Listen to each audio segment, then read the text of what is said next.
Everyone, কি খবৰ? আপোনালোকৰ নিশ্চয় ভালেই চাগে, মোৰো ভাল। মই সেইদিনা বেংগলোৰত মলতে যোৱা ভিডিঅ' বনাই আনিছিলোঁ ন, ভিডিঅ'টো ঢালাই নাছিলোঁ আৰু মোৰো গা ভাল নাই। সেইটো কাৰণে মই গা ভাল নাই যদিও ডিউটি গৈ আছোঁ, আজি ডিউটি গৈছিলোঁ। আহি পিনে দেখিলোঁ ভিডিঅ'টো আছে, আপলোড কৰিব লাগে বুলি মই অলপমান ভইচ কৰি দিছোঁ।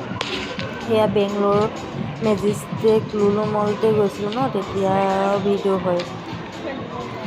মই বেংগলোৰতে থাকোঁ ন, সেইটো কাৰণে কেতিয়াবা আৰু টাইম মিলাই পিনে কোম্পানী ডিউটি বন্ধৰ দিন পালে মানে কেতিয়াবা টাইম মিলাই লগৰবিলাকৰ লগত যাওঁ মলতে। মলবিলাক ইমান ডাঙৰ মল ন, কি ক'ব আৰু। ইমান বেছি দাম কাপোৰ কানি, বাপৰে মলতে। কিন্তু এনেই যদি বেলেগ দোকানৰ পৰা লয় ইমান দামটো নহয়, কিন্তু মলতে বহুত বেছি দাম। আৰু আমাৰ নিচিনা মানুহে মলৰ পৰা কাপোৰ ল'ব যোৱাটো সম্ভৱেই নহয়, হ'লেও যাব মন যায় ন লগৰবিলাক গ'লে মানে।